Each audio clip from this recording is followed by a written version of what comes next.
Hello, welcome back to my channel. നമുക്ക് crepe paper കൊണ്ട് അടിപൊളിയായിട്ടുള്ളൊരു പിയോണി ഫ്ലവേഴ്സ് ഉണ്ടാക്കിയെടുക്കാം. അതിനായിട്ട് ക്രേപ്പ് പേപ്പർ എടുക്കുക. എന്നിട്ട് അത് അതേപോലെ ഇങ്ങനെ മടക്കിയിട്ട് സ്ക്വയർ ഷേപ്പിൽ കട്ട് ചെയ്തെടുക്കുക. ഓരോ സ്ക്വയർ പേപ്പറും ഇവിടെ 10 സെൻറ്റിമീറ്റർ അളവിലാണ് എടുത്തിട്ടുള്ളത്. അങ്ങനെ ഒന്നിന് മുകളിൽ ഒന്നായിട്ട് 7-8 പീസസ് പേപ്പറാണ് നമുക്കിവിടെ ആവശ്യമുള്ളത്. അതിനുശേഷം പേപ്പറുകളെല്ലാം മടക്കി വെച്ച് അതേപോലെ അങ്ങോട്ടും ഇങ്ങോട്ടും ഒക്കെ ആയിട്ടൊന്ന് മടക്കി കൊടുക്കാം.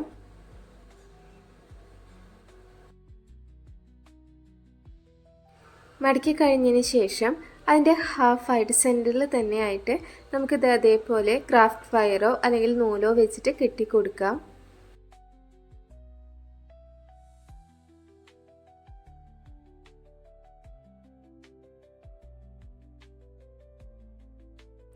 ടൈറ്റായിട്ട് കെട്ടിയതിന് ശേഷം ബാക്കിയുള്ള വയർ കട്ട് ചെയ്ത് കളയാം.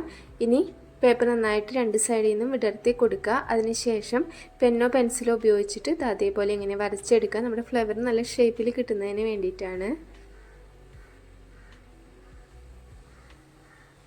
എന്നിട്ട് അതേ ഷേപ്പിൽ തന്നെ സിസർ ഉപയോഗിച്ച് കട്ട് ചെയ്തെടുക്കുക. ഇനി രണ്ട് സൈഡിൽ നിന്നും ഓരോ പേപ്പറുകളായിട്ട് മുകളിലേക്ക് അതേപോലെ ഇങ്ങനെ വിടർത്തി കൊടുക്കാം.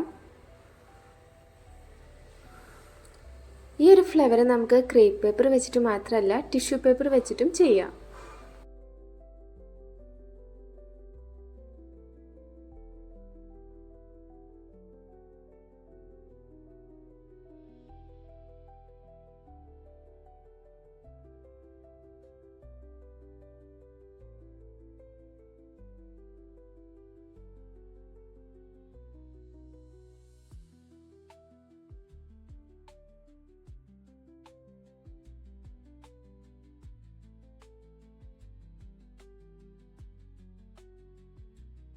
അങ്ങനെ 2 മിനിറ്റിൽ ഈസി ആയിട്ട് നമ്മൾ ഫ്ലവർ ഉണ്ടാക്കിയെടുത്തിട്ടുണ്ട്. ഇനി നമുക്കിതിലേക്കുള്ള സ്റ്റെം ഉണ്ടാക്കിയെടുക്കണം.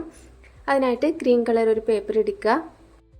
പേപ്പറിൻ്റെ അളവ് ഞാൻ ഇതിൽ തന്നെ മെൻഷൻ ചെയ്തിട്ടുണ്ട്. എന്നിട്ടൊരു സ്റ്റിക്കോ പെൻസിലോ ഉപയോഗിച്ചിട്ട് ഒരു കോർണറിൽ നിന്ന് അതേപോലെ ഇങ്ങനെ ചുരുട്ടിയെടുക്കാം. എന്നിട്ട് അതിൻ്റെ എൻഡ് പോർഷൻ ഗം ഉപയോഗിച്ച് ഒട്ടിച്ചു കൊടുക്കാം. ഇനി രണ്ട് സൈഡും അതേപോലെ ഒന്ന് കട്ട് ചെയ്ത് കൊടുക്കാം. അതിനുശേഷം ഏതെങ്കിലും ഒരു സൈഡിൽ നിന്ന് സിസർ ഉപയോഗിച്ച് അതേപോലെ ഇങ്ങനെ കട്ട് ചെയ്തെടുക്കാം.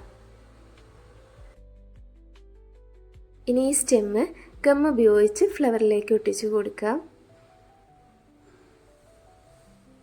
ഇതുപോലെ ഒരുപാട് ഫ്ലവേഴ്സ് ഉണ്ടാക്കി നമുക്ക് ബൊക്കെയൊക്കെ ആയിട്ട് യൂസ് ചെയ്യാനായിട്ട് പറ്റും. അപ്പോൾ ഈസി ആയിട്ട് ഉണ്ടാക്കാൻ പറ്റുന്ന ഈ ഒരു ഫ്ലവേഴ്സ് ഇഷ്ടപ്പെട്ടാൽ വീഡിയോ ലൈക്ക് ചെയ്യാനും കമൻറ്റ് ചെയ്യാനും ഒന്നും മറക്കണ്ട കേട്ടോ. സബ്സ്ക്രൈബ് ചെയ്യാത്തവരുണ്ടെങ്കിൽ സബ്സ്ക്രൈബ് ചെയ്യാം. അടുത്ത വീഡിയോയിൽ കാണാം. ബൈ.